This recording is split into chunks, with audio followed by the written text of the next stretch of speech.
Assalamualaikum warahmatullahi wabarakatuh.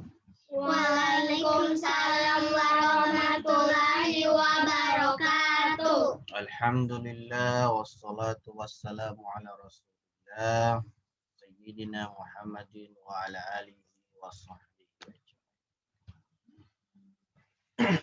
Anak-anakku yang saya cintai, pertama kita bersyukur kepada Allah Subhanahu wa taala dengan membaca hamdalah alhamdulillah.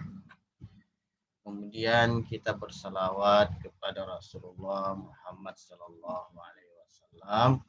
Allahumma salli wa sallim wa barik alaihi. Kita lanjut materi. Judulnya adalah anak harus bersikap sopan sejak kecil. Itu judulnya. Ahmad adalah seorang anak yang masih kecil, tetapi ia bersikap sopan santun. Karena itu, ia dicintai ayahnya. Ia juga suka bertanya tentang segala sesuatu yang tidak dipahaminya. Pada suatu hari, ia bertamasya dengan ayahnya di sebuah kebun. Maka ia melihat sebatang pohon mawar yang indah, tetapi bengkok. Ahmad berkata, "Alangkah indahnya pohon ini. Akan tetapi, wahai ayahku, mengapa ia bengkok?" Ayahnya menjawab, "Karena tukang kebun tidak memperhatikan untuk meluruskannya sejak kecil. Maka ia pun menjadi bengkok." Ahmad berkata, "Lebih baik kita meluruskannya sekarang." Ayahnya tertawa dan berkata kepadanya, "Hal itu tidak mungkin, wahai anakku, karena ia telah besar dan tebal batangnya." Jadi dari kisah ini kita ambil pelajaran bahwa kalau dia masih kecil, masih bisa diluruskan batangnya karena masih kecil, belum keras. Tapi kalau pohon itu sudah besar, sudah tebal batangnya, kalau dia bengkok, susah untuk diluruskan. Nah, sama dengan anak-anak. Jadi anak-anak mulai sekarang harus dibiasakan sholat, mengaji. Kenapa? Karena kalau nanti sudah besar, sudah biasa. Ya kan? Tidak susah lagi untuk sholat karena sudah dari sejak kecil sudah sholat. Begitu juga sejak kecil anak-anak dia berkata sopan. Nanti kalau sudah besar, biar tidak diajar lagi, dia sudah tahu. Karena dari kecil sudah diajar sopan. Makanya penting kita belajar itu sejak kecil. Kalau ditanya kenapa orang belajar dari kecil? Karena orang kalau belajar dari sejak kecil, dia seperti mengukir tulisan di atas batu.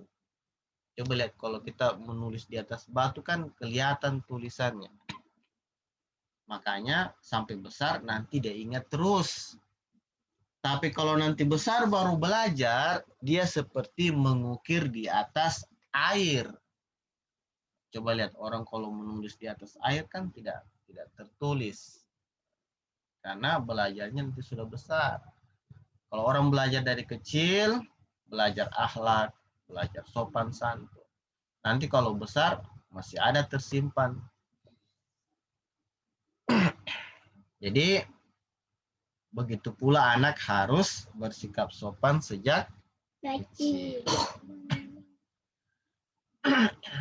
Kemudian Yang pertama, wahai anak yang mulia. Jadi anak-anak itu mulia. Kenapa anak-anak itu mulia? Karena anak-anak itu tidak punya tidak punya dosa. Dia masih kecil. Kapan itu anak berdosa? Kalau dia sudah balik. Apa itu sudah balik? Sudah dewasa. Jadi kalau sekarang kalau anak sholat, dia dapat pahala, orang tuanya dapat pahala, ya kan? Kalau anak berbuat dosa, yang berdosa orang tuanya, gitu. Jadi kalau anak tidak sholat, yang berdosa adalah orang tuanya. Makanya kenapa ayah dengan bunda suruh anak-anak sholat supaya ayah sama bunda tidak dapat dosa. Nah, anak yang mulia, Allah telah menciptakan kamu dan membaguskan bentukmu dengan memberimu kedua mata untuk melihat segala sesuatu, segala bentuk, ya, segala macam. Allah berikan mata. Baru mata itu di depan lagi. Coba bayangkan kalau satu di depan, satu di belakang. Kan tidak ganteng. Loh. Jadi Allah itu sudah membuat tubuh kita itu indah. Jadi kita harus bersyukur. Ada orang kasihan tidak bisa melihat. Ya kan? Kita diberikan oleh Allah nikmat. Kemudian kita diberikan telinga untuk mendengar suara. Jadi nikmat Allah itu besar. Coba misalnya tidak melihat, terus tidak mendengar. Apa bisa kita perbuat? Sudah tidak mengenal ayah, sudah tidak mengenal teman. Kenapa? Karena tidak melihat. Alhamdulillah Allah sudah memberikan kita mata untuk melihat. Kita sudah dikasih telinga untuk mendengar. Kalau kita tidak mendengar, orang bicara, kita tidak paham. Makanya ada di televisi yang begini-begini kan. Itu namanya bahasa isyarat. Kenapa ada bahasa isyarat? Karena itu orang tidak mendengar, dia cuma melihat gerakan. Apalagi Allah memberikan lidah untuk berbicara. Jadi kenapa kita bisa berbicara? Karena Allah memberikan lidah. Coba kalau tiada lidah, kita tidak bisa berbicara. Apalagi Allah berikan? Allah memberikan kita dua tangan sehingga bisa bekerja, bisa memegang. Itu semua pemberian Allah. Kemudian dikasih dua kaki untuk berjalan. Coba lihat, ada biasa kita lihat orang kasihan ke sana kemari, kakinya luka, cacat karena tidak bisa berjalan. Jadi Allah itu kita dikasih kaki supaya bisa berjalan. Kemudian Allah kasih kita akal. Nah, akal itu di sini kita bisa berpikir. Oh ini baik. Oh ini buruk. Jadi yang membedakan kita dengan binatang adalah akal. Kalau binatang itu tidak punya akal. Jadi dia tidak berpikir. Kalau manusia dikasih akal sehingga bisa berpikir. Jadi Allah memberikan kita nikmat bukan hanya tangan, mata, telinga, lidah. Allah juga memberikan kita nikmat kesehatan. Biar ada tangan kalau sakit, ya kan? Biar ada kaki kalau sering sakit. Jadi kesehatan juga adalah pemberian Allah. Kemudian Allah juga kasih sayang di dalam hati orang tua. Kenapa bisa? Kalau orang tua sayang sama anak, berarti Allah kasih sayang sama orang tua, sehingga orang tua sayang sama anak. Coba lihat, ada biasa orang anaknya dipukul-pukul, ya kan? Ada juga ditendang anaknya, disiksa. Kenapa? Karena orang tuanya tidak punya kasih sayang. Jadi kita bersyukur, oh ayah saya Allah kasih sayang, sehingga saya disayang sama orang tua. Begitu. Jadi kita harus berterima kasih kepada Allah. Nah, kalau sudah tahu, maka kita wajib mengagungkan Allah. Karena Allah yang memberikan semuanya. Allah yang kita minta sama Allah supaya Allah itu cinta sama kita. Nah, olehnya itu kita harus rajin bersyukur. Bagaimana caranya kita bersyukur? Harus mematuhi perintahnya. Harus mematuhi perintahnya. Perintah Allah. Kalau Allah perintahkan sholat, jadi kita harus sholat. Kenapa? Karena orang yang bersyukur tandanya adalah dia sholat. Selain mematuhi perintahnya, apalagi? Kita harus menjauhi larangannya. Apa yang Allah larang tidak boleh kita kerjakan. Ya, apa yang Allah bilang jangan bohong, jangan berkata buruk. Kita harus menjauhinya karena Allah larang. Jadi kita harus juga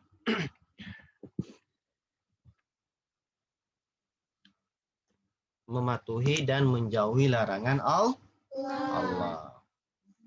Kemudian kita juga harus percaya adanya malaikat. Malaikat itu makhluk diciptakan Allah dan mereka masing-masing punya tugas. Ya, ada malaikat tugasnya mencatat amal baik. Jadi kalau ada orang berbuat baik, dicatat kita punya amal. Oh, Iza sholat, Kia sholat, Muhammad sholat. Itu malaikat, namanya malaikat rakib. Namanya malaikat rakib. Dia mencatat amal baik. Ada juga malaikat dia mencatat amal buruk. Oh, ini mencuri, ini berbohong. Dicatat semua. Jadi semua perbuatan kita itu dicatat oleh malaikat. Nanti di akhirat diperlihatkan. Kasih tahu, ini perbuatanmu, kasih lihatkan. Jadi tidak boleh kita berbuat yang buruk. Kenapa? Karena dicatat oleh malaikat. Ada juga malaikat tugasnya membagi rezeki. Jadi dia kalau yang lambat bangun, biasa rezekinya tidak dikasih. Karena malaikat lihat masih tidur. Tidak sholat subuh. Makanya kenapa ayah kasih bangun subuh supaya dapat rezeki. Kemudian rasul. Jadi ada juga rasul. Apa tugasnya rasul? Menyampaikan kebaikan, mengajarkan kebenaran. Kalau setan itu dia menyampaikan yang tidak baik, yang buruk. Kalau nabi dan rasul menyampaikan kebenaran. Kemudian kita juga harus hormat sama orang-orang saleh, ulama itu yang banyak ilmunya, yang orang-orang baik, kita harus banyak belajar dengan mereka. Kemudian kita cinta mereka karena Allah.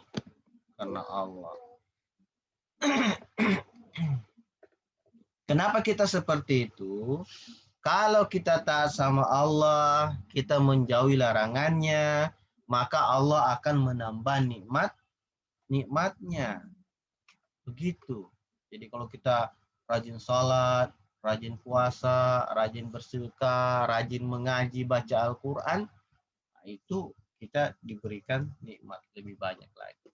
Bayangkan saja ya, baca Al-Quran itu satu huruf dapat pahala. Coba misalnya Bismillahirrahmanirrahim, kan? Bismillahirrahmanirrahim itu berapa huruf di dalamnya? Ada ba, ada sin, ada mim, kan? Nah, kalau ditotalkan itu jumlahnya ada 19 huruf. Jadi Bismillahirrahmanirrahim ada 19 huruf. Nah, 19 huruf itu dikali dengan pahala. Satu huruf itu pahalanya dapat 25. Jadi kalau satu huruf dapat 25 pahala. Jadi kalau misalnya 19 huruf berarti 25 pahala dikali 19. Jadi kalau kita mengaji itu kita mengumpulkan pahala. Nanti kalau di surga pahala itu dirubah menjadi istana. Ya. Ditimbang nanti. Kalau pahalanya berat, kan? Allah sayang sama dia, masuk surga. Tapi kalau pahalanya kurang, dosanya banyak, nah, disiksa. Kalau kita taat sama Allah, nanti orang-orang akan mencintai kita dan menjaga kita dari gangguan. Ya kan? Ada yang bertanya? Saya. Silakan Iza. Saya bukan cuma kayak orang sayang sama kita, bukan cuma kelucuannya sama kecantikannya dan kegantengannya. Iya, bagus. Jadi orang suka sama kita, orang cinta sama kita, orang sayang sama kita bukan hanya karena dia ganteng, dia cantik, dia lucu, tapi karena dia orangnya baik, orangnya soleh, orangnya soleha. Biar dia miskin, tapi kalau dia orangnya soleha, dia dicintai. Biar dia tidak gagah misalnya, tidak cantik, tapi kalau bicaranya lembut, sopan, tidak menyakiti, pasti orang senang. Jadi jadilah orang yang baik, nanti orang juga sayang sama kita. Siapa lagi? Saya. Ya. Kalau anak soleh dengan ada orang tuanya, dia doakan orang tuanya supaya masuk surga walaupun orang tuanya jahat sama dia, orang tuanya masuk surga atau tetap neraka. Iya. Kalau anak mendoakan orang tuanya, itu orang tua nanti diajak sama anaknya masuk surga. Karena kenapa? Karena anaknya orang baik, orang soleh, orang soleha. Bahkan nanti anak dia berdoa sama Allah, ya Allah, berikanlah ampunan buat bunda saya. Misalnya orang tuanya berbuat dosa kan, atau orang tuanya jahat, tapi anaknya baik, rajin puasa, rajin mengaji, tiap malam dia doakan, maka orang tua itu dapat pahala, kan? Jadi anak puasa, anak mengaji, anak yang soleha bisa memberikan pahala buat orang tua. Makanya orang tua itu senang kalau anaknya soleh, soleha. Kenapa? Karena di akhirat nanti anak nanti yang ajak orang tuanya masuk surga. Gitu. Siap jadi anak soleh? Siap. Siap jadi anak soleha? Siap. Ya, jadi harus jadi anak yang baik supaya nanti kalau di sama Allah nanti di akhirat diajak orang tua, Pak sini sama saya, kita masuk surga, kan? Akhirnya nanti sama-sama tinggal di surga. Ada lagi bertanya? Nggak ada. Iza? Ayah. Ya. kalau kakaknya tidak sayang adiknya, tapi kalau adiknya sayang kakaknya kalau adiknya bisa doakan kayak gini ya, kayak ya Allah kasihkan kakakku sayang sama aku, nanti Allah kasih sayang, kalau tidak kakaknya juga sayang. Jadi kita mendoakan saudara-saudara kita doa yang baik, doa yang bagus. Misalnya supaya kita punya saudara itu jadi orang baik, ya kan? Ditambahkan rezeki, panjang umur, diberikan kesehatan, nanti Allah kasih. Nah, misalnya kita punya kakak, ya Allah berikanlah kakak saya itu jadi orang baik. Nanti Allah kasih jadi orang baik. Makanya berdoa itu harus yang baik supaya dia jadi orang baik. Begitu juga kalau teman, ada teman nakal misalnya, kan? Jangan kita doakan dia jelek, kita doakan dia jadi orang baik. Ya Allah, itu teman saya kasihan, dia selalu ganggu saya. Saya mohon kepadamu ya Allah, jadikan dia orang baik, ya kan? Tiba-tiba nanti hatinya langsung berubah jadi baik. Jadi yang tadi nakal, yang tadi akhlaknya buruk, tidak sopan, karena kita doakan akhirnya jadi orang baik. Ada lagi bertanya? Saya. Ya, Kia. Orang gila itu kan dia gila tapi dia tidak sholat. Dia masuk apa? Ya. Orang yang tidak berdosa itu yang pertama orang gila. Jadi orang gila itu tidak ada dosanya. Kenapa? Karena akalnya tidak berfungsi. Sehingga Allah bebaskan dia dari dosa. Yang kedua, orang yang tidak mendapat dosa adalah orang tidur. Jadi kalau dia tidur, misalnya dia tidak sholat karena tertidur, maka dia tidak berdosa. Yang ketiga, yang tidak berdosa adalah anak kecil. Anak kecil itu dia tidak berdosa. Misalnya ada bayi tidak sholat kan, umur 1 tahun, 2 tahun, 3 tahun belum sholat, dia tidak berdosa karena masih kecil. Tapi kalau sudah dewasa, kapan dia tidak kerjakan maka dia berdosa. Ada lagi? Saya. Ica lagi. Saya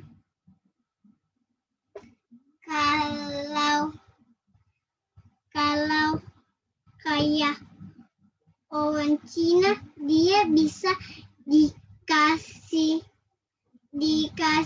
kayak kalau sudah dipahamkan dia kayak masuk surga, dia bisa jadi orang Islam. Kalau tidak, kalau dia kembali otaknya. Jadi Allah menciptakan makhluk ini berbeda-beda, ya. Ada dari Afrika, ya kan? Ada dari Barat, ada orang Barat juga, ada juga orang Arab, ya kan? Ada juga dari Indonesia, ada dari orang Cina. Jadi semua itu makhluk diciptakan oleh Allah. Nah, masing-masing juga semua di sana ada agama Islam. Misalnya di Cina itu ada juga Islam. Di Barat juga ada juga Islam. Di Indonesia juga ada Islam. Ada juga yang tidak beragama Islam. Jadi semua diciptakan oleh Allah. Bagaimana kalau yang beragama Islam? Kita mendoakan, ya Allah jadikanlah dia jadi orang Islam. Tapi tidak boleh dipaksa. Ya kan? Cukup didoakan saja. Kalau Allah sayang sama dia, nanti dia bisa masuk Islam. Begitu. Jadi kita mendoakan supaya diberikan petunjuk supaya dia masuk Islam.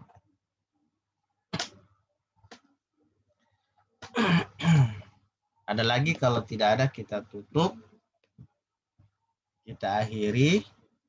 Nanti dilanjutkan besok malam lagi. Baik, sekian pertemuan hari ini. Marilah kita membaca hamdalah. Alhamdulillah. Kemudian doa kafaratul majelis. Subhanakallah bihamdik. Asyhadu an la ilaha illa anta. Astaghfiruka wa atubu. Billahi taufiq wal hidayah. Wassalamualaikum warahmatullahi wabarakatuh. Waalaikumsalam warahmatullahi wabarakatuh.